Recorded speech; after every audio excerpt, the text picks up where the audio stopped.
to the Morgan Library. My name is Miss Lindsay, and welcome to another Teen Talk Tuesday. And for today's book, I will be reading Heartless by Marissa Meyer. This is the story from Alice in Wonderland about the Queen of Hearts before she was the Queen of Hearts. Here we go.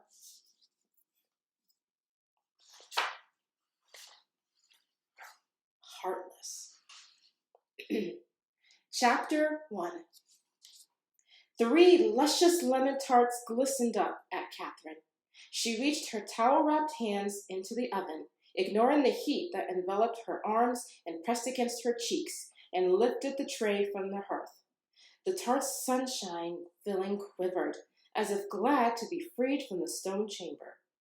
Cath held the tray with the same reverence one might reserve for a king's crown. She refused to take her eyes from the tarts as she patted across the kitchen floor until the tray's edge landed on the baker's table with a satisfying thud. The tart trembled for a moment more before falling still, flawless and gleaming. Setting the towels aside, she picked through the curled, sugared lemon peels laid out on parchment and arranged them like rose blossoms on the tarts, settling each strip into the still warm center. The aromas of sweet citrus and buttery flaky crust curled beneath her nose. She stepped back to admire her work. The tarts had taken her all morning, 5 hours of weighing the butter and sugar and flour, of mixing and kneading and rolling the dough, of whisking and simmering and straining the egg yolks and lemon juice until they were thick and creamy and the color of buttercups. She had glazed the crust and crumpled the edges like a lace doily. She had boiled and candied the delicate strips of lemon peel in ground sugar crystals into a fine powder for garnish. Her fingers itched to dust the tart edges now, but she refrained. They had to cool first, or else the sugar would melt into unattractive puddles on the surface. These tarts encompassed everything she had learned from the tattered recipe books on the kitchen shelf. There was not a hurried moment, nor a careless touch, nor a lesser ingredient in those flooded pans. She had been meticulous at every step. She had baked her very heart into them. Her inspection lingered, her eyes scanning every inch, every roll of the crust, every shining surface. Finally, she allowed herself to smile. Before her sat 3 perfect lemon tarts, and everyone in Hearts, from the dodo birds to the king himself, would have to recognize that she was the best baker in the kingdom. Even her own mother would be forced to admit it was also so. Her anxiety released. She bounced on her toes and squealed into her clasped hands. "You are my crowning joy," she proclaimed, spreading her arms wide over the tarts, as if bestowing a knighthood upon them. "Now I bid you to go into the world with your lemony scrumptiousness and bring forth smiles from every mouth you grace with your presence." Speaking to the food again, Lady Catherine. Not just any food, Cheshire. She lifted her finger without glancing back. "Might I introduce you to the most wondrous lemon tarts ever to be baked within the great kingdom of Hearts?" A striped tail curled around her right shoulder. A fluffy whiskered head appeared at her left. Cheshire heard the sound of vibrating down her spine. "Astounding," he said, in a tone that had always left Cath unsure whether he was mocking. "But where's the fish?" Cath kissed the sugar crystals from her fingers and shook her head. "No fish. No fish? Whatever is the point? The point is the fish." Her stomach tingled every time she thought. Cheshire vanished from her shoulders and reappeared on the baking table, one clawed paw hovering over the tarts. Cat jumped forward to shoo him back. "Don't you dare! They're for the king's party, you goose." Cheshire's whiskers twitched. The king? Again? Stool legs screeched against the floor as Cat dragged a seat closer to the table and perched on top of it. "I thought I'd save one for him, and the others can be served at the feasting table. It makes His Majesty so happy, when I bake him things. And a happy kingdom makes for a happy kingdom." Cheshire yawned without bothering to cover his mouth and grimacing. Cath held her hands in between him and the tarts to protect from any distasteful tuna breath. A happy king also makes for a most excellent testimonial. Imagine if he were to declare me the official tart baker of the kingdom. People will line up for miles to taste them. They smell tart. They are tarts, Cath turned one of the fluted pans so the blossom of the lemon peel rose was aligned with the others. She was always mindful of how her treats were displayed. Marianne said her pastries were even more beautiful than those made of the royal pastry chefs. But after tonight, her desserts would not only be known as more beautiful, they would be known as superior in every way. Such praise was exactly what she and Marianne needed to launch the bakery. After so many years of planning, she would feel the dream morphing into a reality. Are lemons in season this time of year? Asked Cheshire, watching Cath as she swept up the leftover lemon peels and tied them in cream and cheese cloth. The gardeners could use them to keep pests away. Not exactly, she said, smiling to herself. Her thoughts stole back to the morning. Pale light flittering through her lace curtains, waking up to the smell of citrus in the air. Part of her wanted to keep the memory tucked like a secret against her chest, but Cheshire would find out soon enough. A tree spouting up in one's bedroom overnight was a different secret to keep. Cat was surprised the rumors hadn't spread yet, given Cheshire's knack for gossip gathering.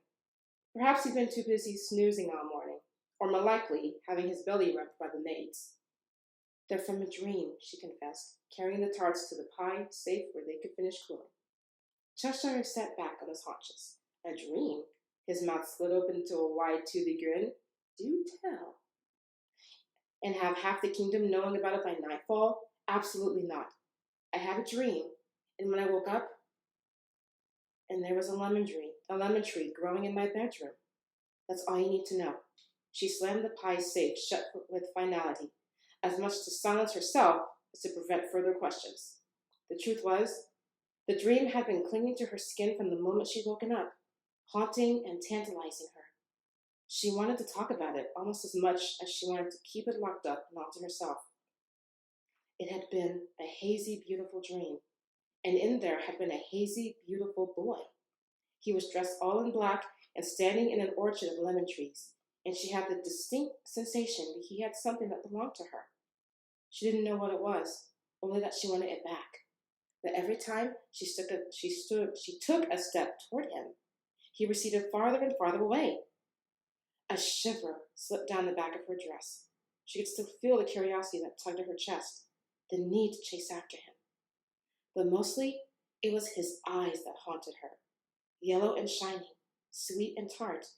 His eyes had been bright like lemons ready to fall from a tree. She shook away the wispy memories and turned back to Cheshire. By the time I woke up, a branch from the tree had already pulled one of the bedposts folded off. Of course, Mama made the gardeners take it down before it did any more damage, but I was able to sneak away some lemons first. I wondered what the hullabaloo was about this morning. Cheshire's tail flipped against the butcher's block. Are you sure the lemons are safe for consumption? If they sprouted from a dream, they could be, that kind of food. Cat's attention drifted back to the closed pie safe, the tarts hidden behind its wire mesh. You're worried that the king might become shorter if he eats one. Cheshire snorted.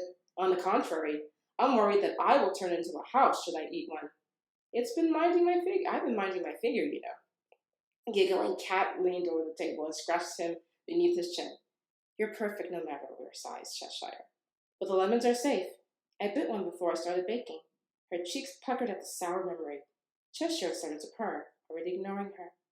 Cat cupped her chin with her free hand while Cheshire flopped deliriously onto one side and her strokes moved down to his belly. And besides, if you ever did eat some bad food, I could still find a use for you. I've always wanted a cat-drawn carriage. Cheshire opened one eye, his pupils slitted and unamused. I would dangle balls of yarn and fish bones out of you if you keep you moving. He stopped purring long enough to say, You're not as cute as you think you are, Lady Pinkerton. Cat tapped Cheshire once on the nose and pulled away.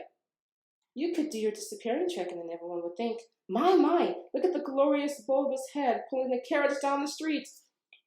Cheshire was full glaring at her now. I am a proud feline, not a beast of labor. He disappeared with a huff. Don't be cross. I'm only teasing. Catherine untied her apron and draped it onto the hook on the wall, revealing a perfect apron-shaped silhouette on her dress, outlined in flour and bits of dried dough. By the by, his voice drifted back to her. Your mother is looking for you. What for? I've been down here all morning. Yes, and now you're going to be late, unless you're going as a lemon tart yourself. You'd better get to it. Late? Catherine glanced at the cuckoo clock on the wall. It was still early afternoon, plenty of time to... Her pulse skipped as she heard a faint wheezing coming from inside the clock. Oh, cuckoo, did you doze off again? She smacked her palm against the clock side, and the door sprang open, revealing a tiny red bird fast asleep. Cuckoo! The bird startled awake with a mad flap of his wings. Oh my, oh heavens, he squawked, rubbing his eyes with the tip of his wings. What time is it? Whatever are you asking me for, you doltish bird? With a harried groan, Catherine ran from the kitchen, crashing into Mary Ann on the stairwell. Lady Catherine, I was coming to... The Marchioness is... I know the ball. I lost track of time. Mary Ann gave her a fast head-to-toe glance and grabbed her wrist. Best get you cleaned up before she sees you and calls for both of our heads. And that was Chapter 1 of Heartless by Marissa Meyer.